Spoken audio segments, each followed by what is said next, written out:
you're watching this, please subscribe. My name is Stanley.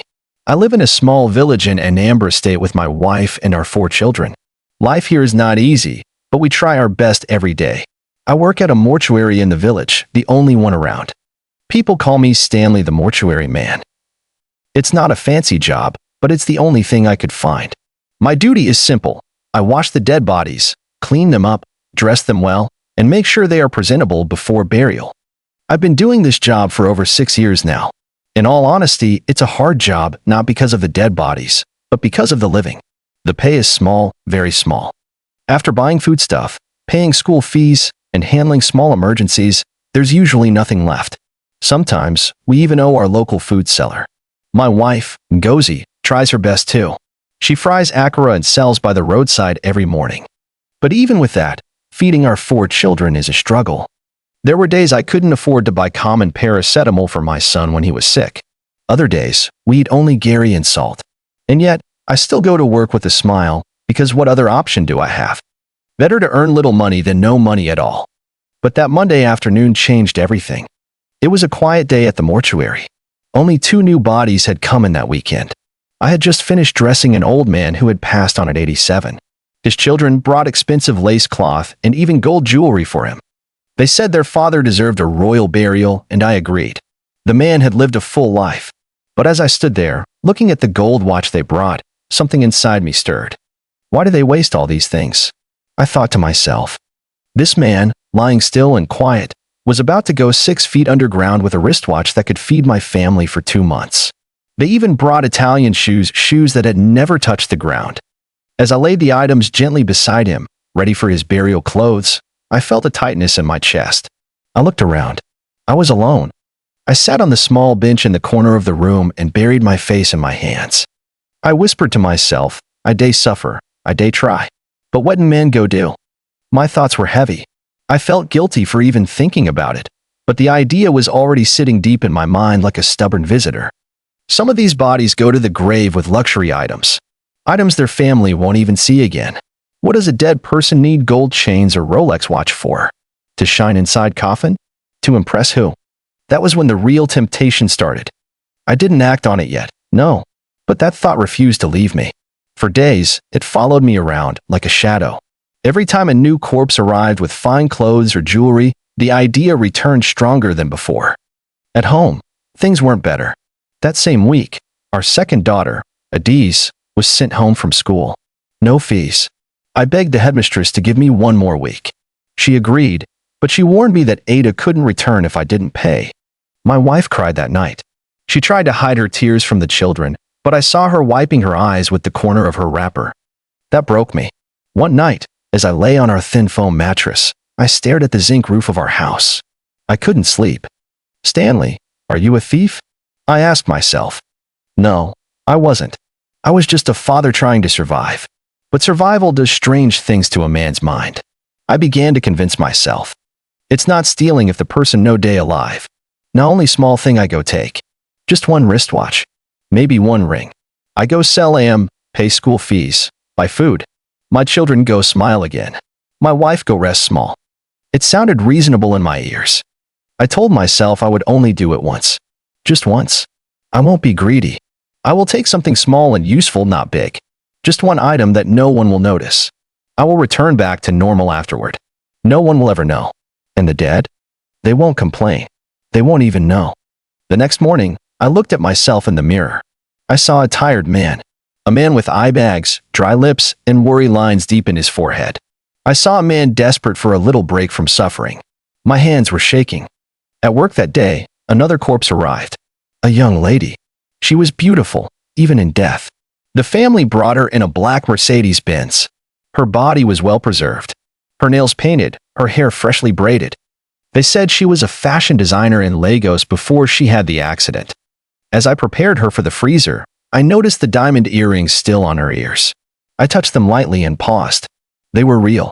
Heavy. I could feel the weight. I took a deep breath. My heart started beating fast. Was this the moment? Was this when I crossed the line? I didn't know what to do yet. But something inside me had changed. And that was how it all began. That afternoon, I stood over the body of the young woman with the diamond earrings. She looked peaceful. beautiful even in death. But I wasn't looking at her face anymore. My eyes were fixed on her ears, those sparkling earrings that had danced in my mind since yesterday. My heart pounded hard. My hands were sweating. I looked around. No one was there. Just silence, the kind that wraps you in a strange type of fear and courage at the same time. I swallowed spit. Then slowly, gently, I reached down and removed the earrings from her ears. They were heavier than I expected. Cold. Real. Without thinking too much, I slipped them into my trouser pocket and zipped it shut. I stood there for a while, listening. Nothing happened. No thunder. No strange wind. The light in the room didn't flicker. The girl's body lay still, eyes closed, as if she had no idea. I told myself, Stanley, you've done it. There's no going back. I finished dressing her body and placed her in the freezer like nothing happened. Later that day, I went home. My heart was still beating fast, but I tried to act normal. My wife, Ngozi, was cooking okra soup outside. The children were chasing each other around the compound. Nobody noticed anything different about me. And strangely, I didn't feel any different either. That night, I didn't sleep well. I kept expecting something to happen. A knock on the door. A voice from the grave. Maybe even a bad dream. But morning came peacefully. Nothing happened. Nobody called me out. Nobody accused me of anything. The girl's family came and took her for burial 3 days later. Just like that. And still, nothing happened. Days passed. Then 1 week. Then 2. The earrings were still in my house, wrapped inside an old sock and hidden under our foam bed.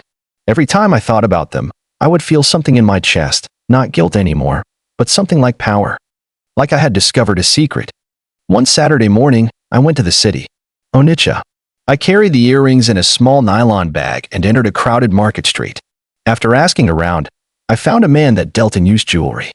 I told him a lie, that I picked the earrings from an old box in my late father's things. He looked at me for a while, then at the earrings.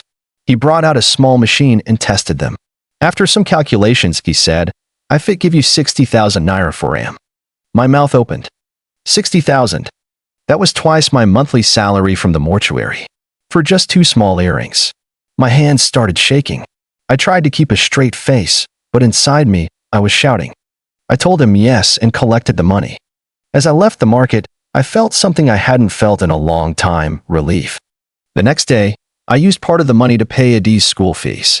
I bought foodstuffs, rice, beans, yam, oil, even milk. I bought new slippers for my sons and gave my wife 20,000 naira. She looked at me surprised. Where you get this kind money from, she asked. I smiled and told her, God bless me small. Not one uncle dash me. She didn't ask again. She was too happy to care. That evening, we ate well. There was meat in the soup. For once, nobody licked an empty pot. I watched my children laugh and play, their mouths stained with soup. I sat quietly, thanking God and, at the same time, thanking that dead girl. After that, I stopped struggling with guilt. In fact, I started to justify it in my mind. I know they steal from the living. I know they harm anybody. These things go rot inside grave. Why waste them? The next time another body came in with gold necklace, I didn't hesitate. I removed it. Neatly. Gently. And again, nothing happened. Soon, it became a habit. A ring here. A gold tooth there. Even one time, a woman was brought in with bracelets on both hands. I took them all. I became skilled in removing items without leaving any signs. Sometimes I'd even remove a chain and replace it with an imitation one, just to avoid questions. I sold everything in Onitsha. The market boys began to know me as Stan. I would come with 1 or 2 items, and they would pay me cash on the spot. Money started flowing small. I paid off all our debts. We even changed our foam mattress to a bigger one. My wife started frying puff alongside akara. My children now took lunch to school. People began to notice I was doing better. Stanley, you day enjoyo, one neighbor said. This your mortuary work nah big thingo. I just laughed and nodded. But deep inside, I knew I was walking a thin line. I told myself, just small time. When you get enough money, you go stop. But that's the thing about stealing. Once you start, stopping becomes hard. I started looking forward to new bodies. Not because I wanted to help, but because I was hoping for gold, silver, diamond, anything I could sell.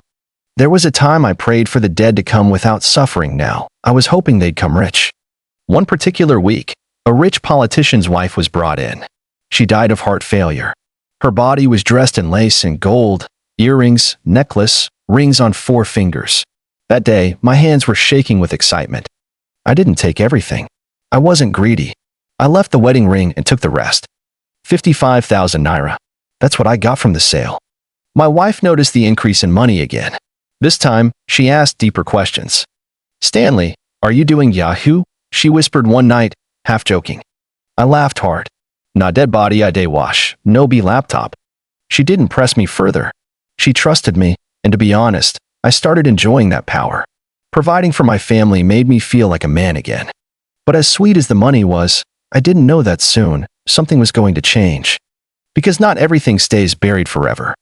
That evening, I came back home from work a little later than usual. The sky was already turning dark, and the smell of firewood smoke hung in the air. Our compound was quiet, only the soft voices of crickets singing from the bush nearby. When I stepped inside, the children had already eaten. My youngest boy was lying on the mat in front of the TV, fast asleep. The others were scattered across the room, their mouths slightly open in sleep. That moment gave me peace, knowing my children could sleep with full stomachs. Ngozi, my wife, was sitting quietly on the bed, waiting for me. As soon as I removed my shirt and dropped my bag, she said calmly, Stanley, I want us to talk. Her tone wasn't angry. It was soft, like someone who had been carrying a question for too long. I sat beside her and nodded. I'm listening. She looked at me directly. For some months now, I've been watching you. The way you now give the children money, how you brought in a new mattress, even the rice and milk we now buy every week. Stanley, how are you making this money? I felt my chest tighten. For a second, I panicked. I didn't expect the question to come like that, gentle but serious. But I didn't let it show on my face. I smiled at her. You know, say work done day improve small. They increased my salary. Her eyes widened a bit. Really? Yes, I nodded. The hospital increased it to 60,000 naira per month. They say I've been loyal. That I day handle corpses with care. It's God's doing. She stared at me for a few seconds, her eyes searching mine. Maybe she was trying to see if I was lying. But I kept my face calm and steady. Wow, she finally said, exhaling deeply. Thank God, oh. Because me, I don day fear small. I chuckled and pulled her closer. Fear wetten? Now blessing, my dear. God is finally remembering us. She didn't say anything else. From that night, she stopped asking too many questions. Instead, she only requested money when she needed it, to buy pepper, to get small things for the children, or to add to her Acura business. She respected me more. I could feel it. The way she looked at me had changed, like a woman proud of her husband again. Things were changing quickly. Then came the Sunday that sealed everything. After morning mass, as we walked out of the church, I looked at my family. Ngozi wore one of her old wrappers, tied neatly with a faded blouse. The kids wore the same clothes they had been wearing since Easter. They were clean, yes, but I could see how some people stared, not in a wicked way, but the kind of look that reminded me we weren't there yet. Right there outside church, I made up my mind. I turned to Ngozi and said, no go house. We day go market. She looked confused. Which market? Main market. I want buy clothes for all of Una today. Her eyes widened. Clothes? For all of us? I nodded. Yes. Today. Ngozi was quiet for a while, her eyes welling up a little. Then she nodded and smiled. Okay. We took a kiki to the big market. The children were laughing and bouncing in the back, excited. I had an 85,000 in my pocket, money from selling a man's gold tooth and a silver ring from another body that week. I didn't care. That day, I just wanted to make my family feel rich. We entered a boutique, the kind I never thought I could walk into before. The sales girl smiled as we came in. She showed us different outfits, fine shirts for the boys, sneakers, jeans. The girls picked lovely dresses with frills. I bought them sandals and school bags. Then, I turned to Ngozi and said, your turn. She hesitated. Let me just pick simple things, Elle. No, I cut her off. Choose what you really want. No manage today. She finally allowed herself to smile. She picked lace materials, fine ones. Yellow, wine, royal blue. The kind that made her eyes shine. She bought shoes too, not the rubber ones she used to wear, but proper heels. A small gold-colored handbag. Even earrings and a little perfume. By the time we were done, I had spent in 73,000. We left that market carrying 4 nylon bags, walking like people that just won lottery. The children couldn't stop looking at their new clothes. Ngozi kept checking the lace wrapper in her bag like she couldn't believe it. When we got home, neighbors noticed. People stared. One woman even joked, "Ngozi, your husband Don Hamero." She smiled but didn't say anything. In the following days, something else changed in Ngozi. She started tying her wrapper higher. Her confidence returned. She began sitting with other women after market hours, talking freely. They now called her Madame Ngozi, a name that used to be for richer women in our area. She wore her lace material to church the next Sunday and held her handbag with pride. I watched her and smiled. For the first time in years, my wife was no longer hiding behind struggle. She was blooming. And me? I felt powerful. I felt like a man who could provide, who could give his family the life they deserved. All the years of pain and hunger, they felt far behind me. I started walking with more confidence. I laughed more. My children no longer begged for biscuits from neighbors. But deep inside, I knew what I was doing. The source of all this joy was still death. I still removed jewelry, rings, watches, bracelets, chains, anything worth money from the dead. My hands had become used to it. Clean, fast, careful. I told myself it was just until I had enough. Just until I built a shop for my wife. Just until we paid off all our debts. Then I would stop. But even I knew the money was sweet. Too sweet. And sweet things don't let go easily. Still, everything was going well. Too well. And that's usually when life decides to turn. Then came that night. It was a Thursday, and I had been given the night shift at the mortuary. That wasn't unusual. Sometimes when someone else fell sick or had something urgent, I would step in. I told my wife that morning while eating yam and oil. "Ngozi, I go sleep for mortuary today, oh," I said. She raised her eyebrows slightly. "What'd happen?" "Night shift. Dem say make I cover for Chica." She didn't complain. She just nodded and packed my food flask with rice and stew before I left in the evening. By 8 p.m., I was already in the mortuary compound. The night was calm. I sat on the wooden bench outside the room, enjoying the breeze and thinking about the last gold necklace I sold.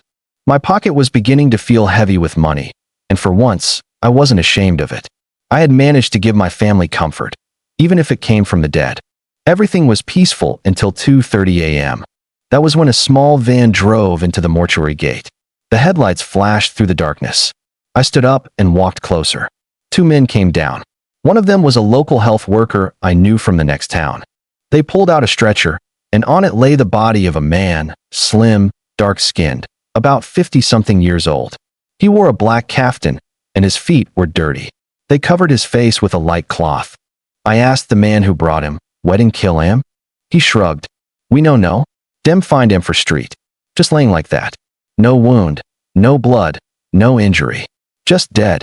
Any family. No one done come forward." I nodded. "Okay, leave him with me." They signed the logbook and left. I wheeled the stretcher into the preparation room. As I locked the door behind me, I noticed something strange. I couldn't explain it. The room suddenly felt colder than usual. Not from the freezer. Not from the breeze. A different kind of cold. The one that makes the hair on your neck stand. But I shook it off. "Stanley, no start," I told myself. "You done do this work for years." I uncovered the man's face. He looked peaceful but serious. His lips were tight, like he died mid-thought. I removed his kaftan gently, and that was when I froze. My eyes widened. My chest tightened. On his neck was a thick gold necklace, shining like wet flame. His fingers had 4 rings. One of them had a lion carved on it. He had bracelets on both wrists, and when I opened his mouth slightly to check for anything hidden, I saw a full gold tooth sitting comfortably. I stepped back for a second. Yezu, it was too much. Too rich. Too smooth. I whispered, "God, now you do this one." I didn't even feel guilty. Not anymore. I was already deep in the game. I just kept whispering, "Thank you, Lord. Thank you, Lord," like someone that had just received tithes. My hands moved quickly. I removed the necklace, the rings, the bracelets, even the tooth, carefully. I cleaned them and wrapped them in a black nylon bag, hid it in my pocket, then continued with the man's cleansing as usual. Nothing strange happened.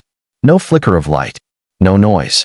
Just me, the man, and silence. By morning, I completed my shift and left. When I got home, my wife had already gone out to fry puff-puff by the roadside. She usually left before 6:30 a.m. The kids were preparing for school, eating their tea and bread. I gave them money for snacks and waited for them to leave. The moment the house was quiet, I grabbed the nylon bag and left for the market. I took a straight Kiki to Onitsha. The man who usually bought from me was already at his shop. I greeted him and dropped the jewelries on the counter without saying a word. He unwrapped the bag and looked inside. Then he looked at me. His eyes opened wide. He didn't say anything at first, just kept looking at the gold, then at me. I frowned. "What?" He took a breath. "Stanley, where you get these ones from?" I acted calm. "Why you dey ask?" "My brother, this one no be ordinary goldo. This not first grade. Original. Real. No mixing. Do you know how much this thing worth?" I shook my head. "Tell me." He picked up the chain, rolled it in his fingers, then the rings, then the bracelet. "For everything. I fit give you 3 million naira." I froze. 3 million. I didn't even respond. My head was ringing. My lips moved, but no words came out. I just nodded like a goat that had seen fire. He counted again. 3 million. "Are you okay with bank transfer?" I managed to say, "Yes." "Send him." He brought out his phone, collected my account number, and pressed send. I looked at the screen as the alert came in. 3 million Nigerian nairas, credit. I just stared at my phone, mouth half open. I wanted to scream. I wanted to shout. But instead, I just closed my eyes and smiled. All I could think about was the struggle. All the nights of hunger, all the rejection, the days we drank Gary without sugar. All of it now felt far behind me. As I left his shop, I told myself, this is it. This is the breakthrough. I was proud of myself. Yes, proud. I didn't care that the money came from the dead. I only cared that my children could now go to better schools. My wife could stop selling by the roadside. I could finally fix our leaking roof. Maybe even buy land. I got home and acted normal. Ngozi returned later that day, complaining of smoke and tiredness. I gave her 20,000 naira just like that. She was surprised but didn't ask questions. That night, I lay on my bed and stared at the ceiling. 3 million naira. It felt unreal. But one thing I didn't know was this: not everything that is peaceful stays peaceful. And not all dead men stay silent. After that last theft, I thought everything was finally working in my favor. I had 3 million naira in my account. I had plans. Big ones. I wanted to buy land in a nearby town and maybe even start a small building. My wife had stopped selling Puff Puff by the roadside, and my children now wore shoes to school, real shoes, not the cheap rubber slippers they used to manage. But then, things began to change. It started with my last son, Chisholm. He was just 5 years old. Always happy, always playing. The boy loved to dance. Sometimes, even without music, he'd move his tiny feet and shake his waist like someone on TV. That boy was my joy. My baby. One morning, he woke up feeling weak. We thought it was malaria. Ngozi gave him paracetamol and herbal drink. But by afternoon, his eyes were already rolling back. We rushed him to the nearby hospital. The doctor said it was serious. They admitted him immediately. He stayed there for 3 days. I slept on the hospital bench, watching my son grow weaker. His tiny hands, his soft voice. He kept whispering, "Daddy, I no one go yet." I kept telling him, "You know they go anywhere. You go dance for me when we reach house." But he never made it back home. On the third day, around 4 a.m., the nurse came to call us. "Sorry," she said. "We lost him." I didn't cry. I couldn't even move. I just sat there, staring at the floor, as if someone had removed the ground from under my feet. Ngozi collapsed right there at the hospital gate. The nurses helped her up, but she didn't say a word for hours. We buried Chisholm quietly in my mother's compound. No music. No crowd. Just sorrow. Pain. I kept thinking, but why? He wasn't that sick. We had the money this time. We even brought drugs. So why? I didn't know the answer. A week passed, and I resumed work. I wanted to keep my mind busy. Maybe doing what I knew best would help me forget the pain. That night, I was on night shift again, same as the night I had taken the jewelry from the street body. It was around 2 a.m., and I was sweeping the floor of the preparation room when the lights flickered once, then twice. I paused. Then the air grew cold, too cold for July. I turned, and what I saw almost made me run mad. There, lying on the same stretcher where I had prepared him weeks ago, was the man. The dead man. The one with the gold tooth, the necklaces, and that lion-shaped ring. He was staring at me. eyes open, not blinking, not dead, just watching. I fell to my knees. Jesus, Jesus, Jesus. I kept whispering. He didn't move. He just spoke, calmly. I want my ring back. His voice echoed in the room, but it wasn't loud. It was deep, like wind moving through a tunnel. I couldn't talk. My lips were shaking. He repeated himself. You can keep the rest, the necklace, the bracelets, the gold tooth. But my ring, bring it back. My mouth finally opened. I don't sell him. He leaned forward slightly. Then buy it back. Find it. If not, I will torment your entire family. One by one. You've already lost your last child. Don't make me take another. My breath stopped. He continued. That ring seals me. Without it, I'm loose. I will walk. I will kill. I will destroy. Then he vanished. Just like that. The light stopped flickering. The air became normal. And I was alone. I didn't tell anyone. How do you explain that? Who would believe me? That a dead man came to ask for his ring? That he admitted to killing my son? But the next day at work, while sitting under the mango tree behind the mortuary, I brought up the topic carefully. We were three of us eating roasted corn when I asked, that man way dim bring dead from street few weeks ago, Unasabi wet and kill him? One of the boys, Uche, raised his head slowly. You day talk of that slim man with black kaftan? Yes, I replied. That one. Uche's eyes darkened. Guy, that man not cultisto. I hear say he day do rituals. My chest started to beat faster. He continued. Dem say he day wear ring one lion head ring. That thing no be ordinary. The man get power. The ring day seal am. If him wear him until burial, nothing go happen. But if anybody remove that ring before the burial. He paused. I asked, what happens? Uche said quietly, him spirit go inner earth, start to kill people. Torment dem. Him no go rest. I froze. I couldn't hear anything again. My ears started ringing. In my head, I shouted, God, this man don't start with my family. My lastborn just gone. Not him. Not because of that ring. I stood up quietly and walked away. I didn't say another word. That night, I couldn't sleep. My mind kept going back to Chisholm. His tiny body on that hospital bed. His soft voice. His weak hands. All this time, I thought it was illness. I didn't know I had brought death to my own house with my own hands. How would I find that ring? I didn't know who bought it. I didn't even ask the buyer. All I cared about then was money. I had taken something sacred, something cursed. And now, death had come knocking. And the man said if I didn't act fast, he would take another. After that night, something in me broke. I began to talk to myself, not even knowing when I was doing it. At first, it was small murmurs. I would whisper things under my breath at the market, on the street, or while eating. But soon, it became worse. I could be walking alone and suddenly burst out, I don't have the ring. I don't have it. People would stare. Even at home, when no one was looking, I would speak into the air like someone who had gone mad. I saw the dead man everywhere. He came to me in my sleep, in my dreams, always standing at the foot of my bed, his hands folded, eyes burning. Sometimes he whispered into my ears, sometimes he screamed. I would wake up and sweat, gasping for air, feeling like I had just run a marathon. But the worst was when I saw him at work. One night, I turned and saw him standing beside a stretcher like he never left. Calm, waiting, just watching me.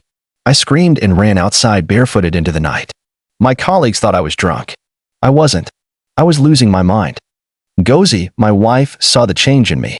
She noticed I could barely eat, that my laughter had disappeared, that my eyes were constantly red and tired. One night, she came to me and said gently, Stanley, talk to me. I'm your wife. Tell me what is going on. And that night, I broke. I told her everything. How it started with the diamond earrings. How the money was sweet and easy. How I removed bracelets, necklaces, and gold teeth from dead bodies. How I got rich.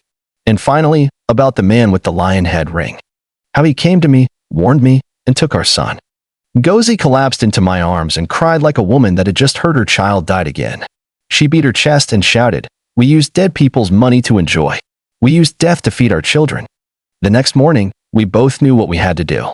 We went to the market. Straight to the man I sold the ring to. Do you still have that lion ring I brought here weeks ago? I asked. The gold seller looked confused at first. Then he shook his head slowly. No, I sell him sharp. I even know who Carrie am. Just a young man that walked in. I sell and forget am. My heart sank.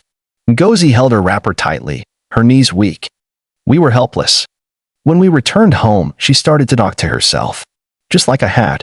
She would sit and stare at the wall for hours, not blinking. Then suddenly cry, then sleep. Her body grew weak. She stopped eating. It was then that the rumors began. People in the village started whispering. Did you hear what's happening in Stanley's house? They say the man they took jewelry from is a ritualist. So that's where all the money was coming from? They said his son died, and now his wife is sick. Yeah, but Naam bring this on himself. It wasn't long before the news reached the dead man's family. They came to our house one morning, 5 of them, all dressed in white. They sat on our bench in silence until I came out, and I told them everything. From the beginning. I didn't hide anything. I'm sorry, I said. I didn't know. I didn't mean to bring curse upon anybody. They were calm, but one of them, an elderly man, spoke softly. You have woken a spirit that should have remained sealed. That ring was not ordinary. It was the only thing holding his spirit. Now he's walking free. I begged them, please, what can we do now? He said, there's only one option. The traditional way. We must invite a spiritual father. We must do a sealing ritual. It's the only way to send him back and put his spirit to rest. We agreed. But 2 days later, while we were preparing for the ritual, I got another shock. My father died.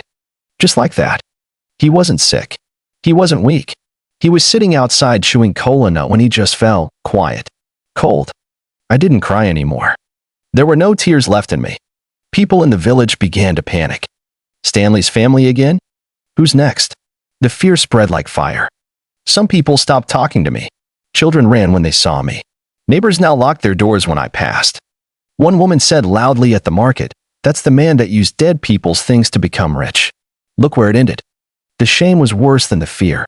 Ngozi couldn't go out anymore. She became so sick, I had to bathe her myself. And that was when I knew if I don't act now, I will lose her too. So I did the one thing I should have done from the beginning. I gathered the items for the sealing ritual. Not with stolen money. Not with money from the dead. I used the small savings I had from real work, the ones from cleaning, from honest labor. The spiritual father came. They drew marks on the ground, burned incense, and called his spirit by name. We poured libation, broke colonnade, and they did what they called the sealing. They sent his spirit into the earth and bound it so it would no longer roam. But even in that last moment, a villager died. An innocent woman, just walking by, slumped and never got up. The spirit didn't go quietly. After the ritual, the man was finally buried in full rites, with chants and drums in the presence of his family. The village was silent. Everyone watched. I couldn't stay there anymore. My family couldn't stay. We left, moved to a quiet town far away. No one knew us. No one whispered. No one looked at us with pity. I quit the mortuary work. I started selling farm produce, carrying load, anything honest. I've never touched anything that doesn't belong to me again. Not from the dead, not from the living. I wake up every day and ask for forgiveness, not just from God, but from the earth, from the people I offended, the spirits I disturbed, and the lives that were lost because of my greed. I lost my son. I lost my father. I lost my wealth. And I nearly lost my wife. Some things in life, you can't return. But if you ever find yourself tempted by easy gain, especially from where the dead rest, remember my name. My name is Stanley. And I will carry this story until I, too, return to the earth. For more stories, please subscribe.